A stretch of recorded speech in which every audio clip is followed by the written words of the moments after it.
What is up, everybody? So, I'm about to share with you one of the worst, best lessons you'll ever have.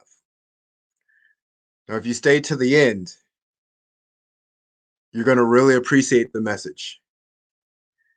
And if you just watch a portion of this, it's really going to sting. So, apologies for that. In life, the first failure you get is when you've tried with everything on something. You get to test day and it doesn't work the way that you wanted it to. Like the first real failure. And unfortunately, as you go through your journey, actually, fortunately, unfortunately, and fortunately, because it's very fortunate later on, you get this thing called character tested. And it will be tested. Everybody's will. And then the question is, how are you going to show up? How are you going to show up when you gave 100% on something and it didn't work the way that you wanted it to? And the difference between the ones who succeed versus the ones who do not is they adjust. They change what they need to change. They look within. They ask themselves, what did I do wrong? How did I do it wrong? What did I do right? Maybe they did some things right. But they're really going to take an objective look at it and really, like this piece of corn, and look at it on all angles. Look at every possible angle that they can. Because failure is nothing more than this. It's an object. And some people will hold on to the object and say, this represents who I am now. I am now a failure. When you're not, you're just holding onto an object. But when you can look at the object and observe it clearly and just look around as much as you can and see it in as many angles as you can, and then put the object down and go after a new object. That's where you can succeed. And so within saying failure, I'm going to give you a very simple strategy that I use consistently to help me on my journey. And if you want to stay even longer, I'll even tell you a story of how this has helped me on my journey. There's two things that I do every single time. This is what gets me up when I get knocked down. It's one, I take what I do very seriously. I go all in what I do.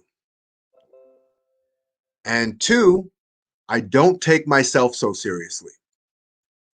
I know that I'm a human. I know I'm going to make mistakes. I know I'm going to screw up. I know I'm going to fall and fail. But I know with each failure, I can get better. So I always take those two back and forth. I take what I do very seriously and go all in on what I'm doing. And I don't take myself so seriously. Like, yeah, that sucks. So I'll give you a story on it was a UFC fight that I was getting prepared for. I worked my ass off. Like I was probably in close to the best shape of my life ever, like ever. I was doing, I don't know if many of you know about ASU, but their stadiums are insane. Like it feels like they go forever. I'll show you a video of me running them sometime, but they just don't stop. I was doing 35 sets of those.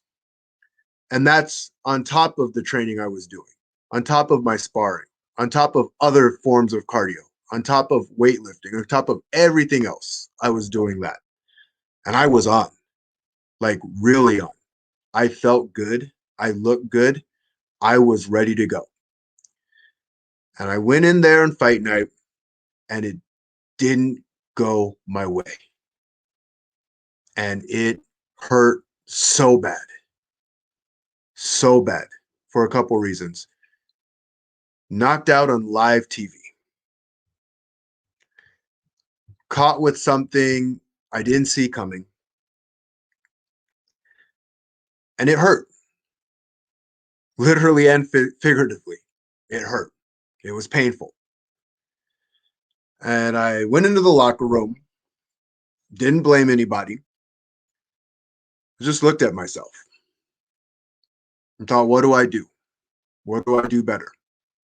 I was actually contemplating retirement. I was contemplating retirement just because I wanted to be the best. And so if you're losing, then that means you're not the best. But then there was the other piece, and my coaches had played a role in this as well because they talked me up. But there's the other piece of, well, now I have an opportunity to see who I really am. Because it's easy to know how far you can go if you're winning every single time. If you're just the guy, that's easy to do. But when you lose, when things don't go your way, now that's an opportunity to see which person's going to show up. And so just like I always do, I took what I do seriously, but I didn't take myself so seriously. I got another piece of that story.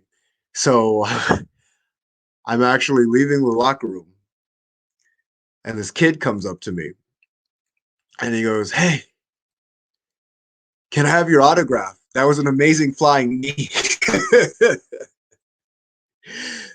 And I look at the kid, I'm like, "Hey, I was the one who got caught with the flying knee. It wasn't the other way around." And he goes, "Oh, well, can I still have your autograph?" So I thought that was pretty cool. But at the same time, it was, you can't take yourself so seriously. I don't know what the kid was watching. Maybe he really liked me as a celebrity. I don't know. But he wanted my autograph, and I thought that was hilarious. In life, sometimes you win, and sometimes you learn something. You learn who you are when tough times come. And when tough times come, you can always be tougher than the situation that's presented in front of you. And so, with that being said, for every failure that you have to go through, it's an opportunity if you open it up and see it as such. Every time you drop, you can still stand up. Every time you fall, you can still get back up. Whether you fall on your back or you fall forward, get back up. Get back up and believe in who you are. Stand for something great. And don't take yourself so seriously. Being mad and bitter and angry with the world doesn't help you, and it doesn't help anyone else. But standing up strong, believing another day will come, and believing that you can get better with every test that's presented in front of you. And knowing that every failure is an opportunity for you still to give 100%, no matter what. Give 100% no matter what. Because you get better when you give 100. Remember, there's greatness in you. And in order to get to your competitive edge, it comes down to you believing in that. You all have a great day.